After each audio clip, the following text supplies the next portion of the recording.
Hi folks, welcome to week 2 of 502. So this week we're going to be talking about a person's biographical timeline in the assessment process and substance-related disorders. So we talk about substance-related disorders early on in the semester because this is typically something that you need to rule out before looking at other disorders because it can really mimic symptoms of other mental health conditions.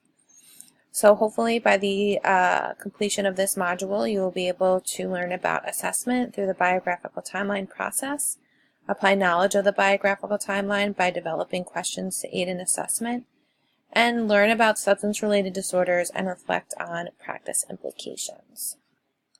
So what are the readings and videos for this week?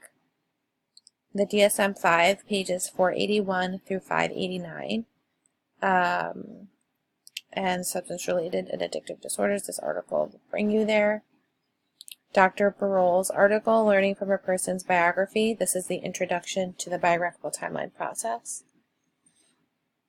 The DSM Substance Use Disorder Diagnosis Reference Guide, the Francis Text Chapter 9, and the World Health Organization article. This will bring you there. So here are some recommended readings, although they are not required. So here's the assessment process video from Dr. Ginny Fakhnu.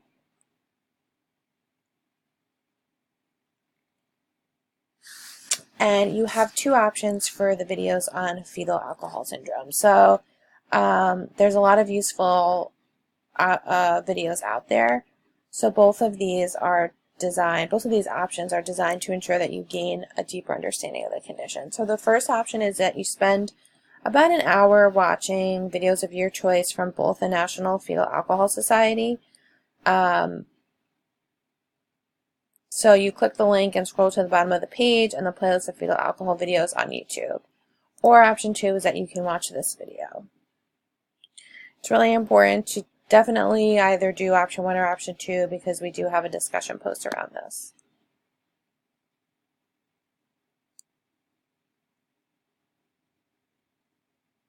So for this discussion post, you'll be reviewing the social work shared case, which is about Anita and her family.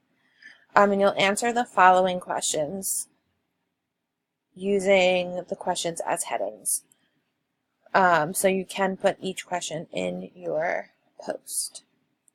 So what are the risk factors, experiences that might lead to Anita using substances, and why do you think she is at risk? See assessment process video under this week's learning resources and resources for determining risks to mental health conditions. So again, you'll be going back to this assessment video time and time again. Choose one substance-related diagnosis that you would assess Anita for use and describe why. What behavioral manifestations, signs, and symptoms do you see in Anthony and/or risk factors that might be evidence of alcohol exposure in utero? And please do include citations and a reference for the fetal alcohol videos you watched. And lastly, discuss assessing Anita based on the assessment process video and resources, and make a list of questions you have about assessment and diagnosis. And these are questions that I will go through and answer as best I can throughout when I'm grading. So you won't be able to see other students' posts until you have posted on your own. There is a response prompt, so you will follow up with at least one classmate. What have you learned from their posts, and what can you add to their learning? What are some similarities and differences among your classmates' analyses? And what did you learn that you could apply in practice? So the initial post is due Thursday, and the follow-up is due between Friday and Sunday.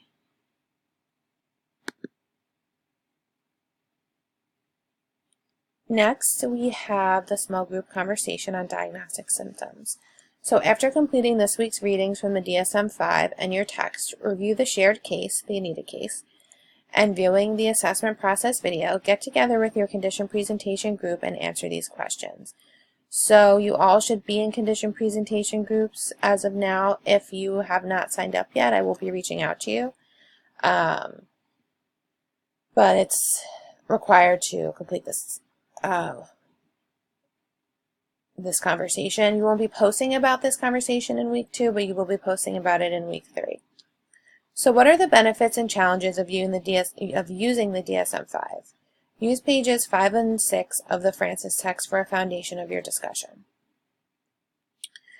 So really this conversation is meant to get you started in thinking about the aspects of diagnosing. So your individual clinical vignette assignments will draw heavily from these ideas. Each student will individually post about this conversation in the Week 3 discussion. When you meet with your small group members, begin to plan for your condition presentation as well. So again, there's nothing to submit for me this week, but in Week 3 you will be posting about this discussion that you have with your small group. And then there is a quiz, substance-related quiz due Sunday. You have an unlimited amount of time, but you only have one try to complete the quiz. So it's really important that you carefully read through each question, double check your answers, and use your DSM-5 and any other course resources that are helpful. I will tell you that almost all the answers are in the DSM-5, and we're looking for you in your understanding of the DSM-5 language. Okay, so I'll leave it at that. And that's it for this week. So if you haven't signed up for a condition presentation yet, please do so. I will be reaching out to you. And I do understand that Hurricane Dorian is affecting people in different areas. So if you are in one of those areas, please do reach out to me and let me know. And if you have any other questions or concerns, please reach out and let me know. Thank you. Have a good one.